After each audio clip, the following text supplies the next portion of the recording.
Mãe de Jesus, Virgem Imaculada, Santa Propagadora de Milagres. Muitas perguntas e mistérios rodeiam a vida dessa mulher, tão importante para o cristianismo. Quem foi Maria de Nazaré?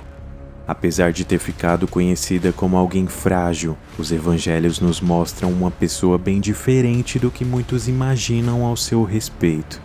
Ao longo dos séculos foram relatadas diversas aparições ao redor do mundo de uma divindade vinculada a Maria, que acabaram desencadeando uma espécie de adoração à sua imagem, chamada de culto a Mariana. Mas o que realmente sabemos sobre ela? Veja nesse vídeo 5 curiosidades sobre Maria, a mulher que deu à luz o Filho de Deus. Vamos bibliografar para você. Gravidez precoce. Que ela foi responsável por gerar em seu ventre o Messias prometido, todos nós sabemos. Mas uma curiosidade em relação à sua gravidez está relacionada à idade que ela tinha quando iniciou sua gestação. A teoria mais aceita é de que Maria tivesse em torno de 13 a 14 anos no máximo. Há quem diga até mesmo que ela tivesse 12 no momento da anunciação e visita do anjo Gabriel. A comunidade judaica considerava a maioridade penal válida a partir dos 12 anos e meio para as práticas conjugais e matrimoniais do casamento, e por sabermos que Maria estava noiva de José, no tempo em que Deus deu a ela a graça de conceber Jesus, é correto afirmar que ela tivesse menos de 15 anos, porém sendo considerada uma mulher adulta perante as leis e costumes da época. A Virgindade Santa. Nos evangelhos canônicos, é deixado claro o fato de Maria ter gerado Jesus enquanto ainda era uma mulher virgem, e esse teria sido o verdadeiro milagre de sua gravidez. Porém, após o nascimento da criança, muito se foi discutido no meio religioso sobre a pureza perpétua de Maria, e se ela teria gerado outros filhos de maneira natural com José. Tudo isso começou porque as práticas sexuais antigas eram vistas como pecado pela Igreja Ortodoxa, até mesmo se fossem para o ato da concepção de filhos. A ideia de impureza sexual partiu do princípio de que o orgasmo, por ser algo natural, seria do diabo, pois é das coisas naturais que se alimenta o diabo, e isso incluiria a própria natureza humana, de onde se originou o primeiro pecado. Portanto, a figura de Maria teria que ser de alguém imaculada, uma vez que ela não teria nascido com o pecado original, que seria o pecado pelo qual Adão e Eva teriam sido expulsos do paraíso. Se Eva seria a representação da mulher pecadora, que teve culpa pelo mal ter entrado no mundo, Maria teria que ser vista como seu oposto, como aquela que veio trazer a graça. Suas representações iconográficas ao longo da história passaram a mostrá-la como aquela que vence a serpente, que vence a tentação, e isso fez uma parte de devotos passarem a considerá-la um exemplo de pureza, sem manchas e iniquidades, não só se mantendo virgem, mas também não pecando, contradizendo as informações bíblicas de que ela teria tido uma vida absolutamente normal após o nascimento de seu primogênito. Marcos nos dá uma lista de irmãos que teriam a linhagem sanguínea de Jesus, citados ao lado de pelo menos 2 irmãs cujos nomes não foram mencionados. De onde vem a sabedoria dele? Como é que faz esses milagres? Por acaso não é ele o carpinteiro, filho de Maria? Não é irmão de Tiago, José, Judas e Simão? As suas irmãs não moram aqui? Temperamento forte.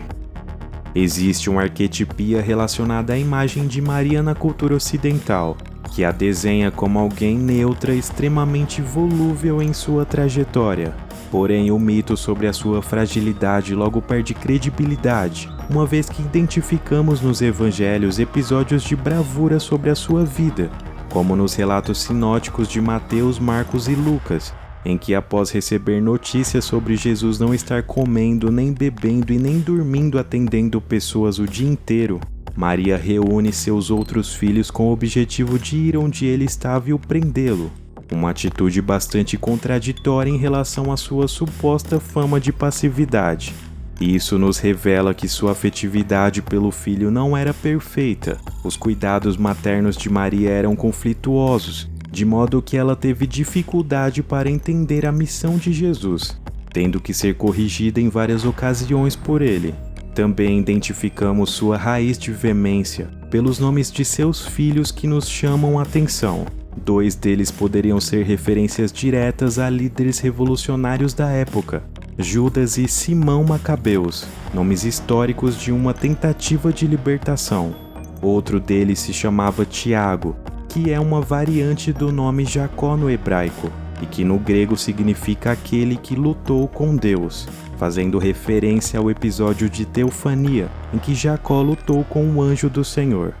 Ambos nomes de pessoas que carregavam um certo tipo de resistência, de combatentes que não se entregavam. E mesmo com todos esses detalhes, a imagem de Maria ficou vinculada popularmente à de alguém omissa. Aparições divinas. 11 de agosto de 1858, Lourdes, França. A jovem Bernadette Soubirous caminhava quando escutou um barulho e sentiu um forte vento vindo em sua direção. Era Maria. Assim foi registrado e autenticado pela Igreja Católica. As aparições marianas são sempre um mistério. Existem 28 visões semelhantes a essa arquivadas no Vaticano. Dentro desses 2000 anos, centenas de milagres foram atribuídos a ela em todo o mundo, especificamente em países da América Latina, como o México, onde Maria é chamada de Virgem de Guadalupe e adorada por milhões de fiéis que se reúnem para pedir orações, dando à Virgem aos seus supostos poderes miraculosos de cura, um papel de protagonista na fé, maiores até mesmo que as de seu filho Jesus, tendo sua celebração muito mais importante que a do próprio Cristo no país.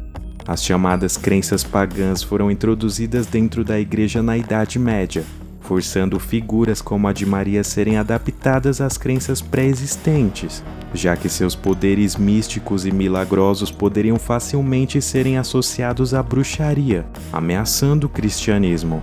Então, para afastar Maria de qualquer ideia relacionada ao paganismo, a Igreja construiu sua imagem ao oposto das mulheres perseguidas da época.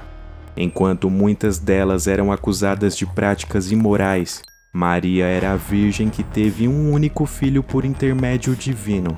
Enquanto as bruxas se entregavam ao diabo e propagavam o pecado, Maria se entregava ao Espírito Santo e concebia o Filho de Deus.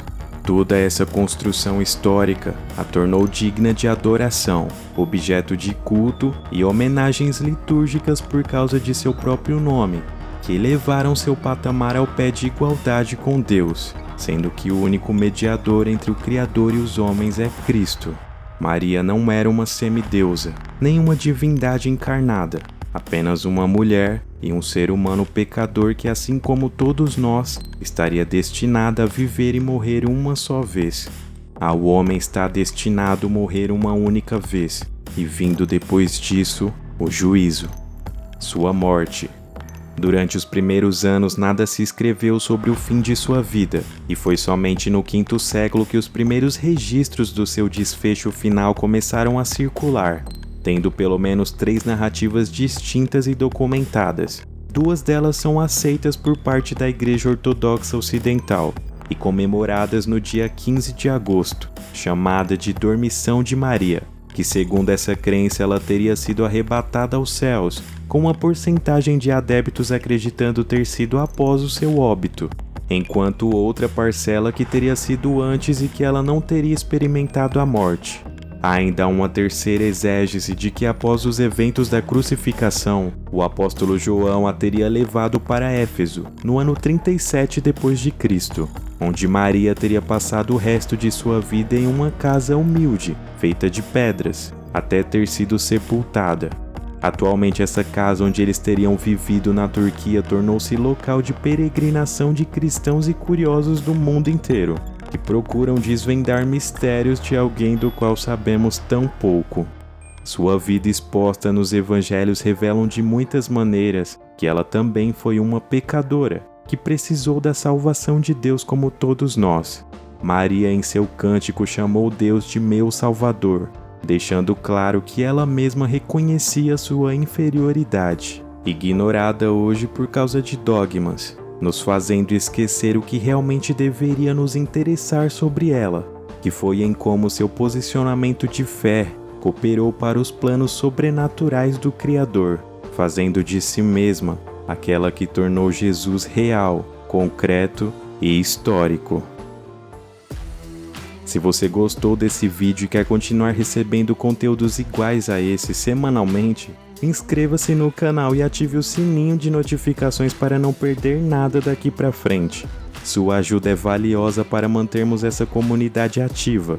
Compartilhe também com seus amigos e, se possível, deixe aí nos comentários temas que podemos trazer aqui no canal.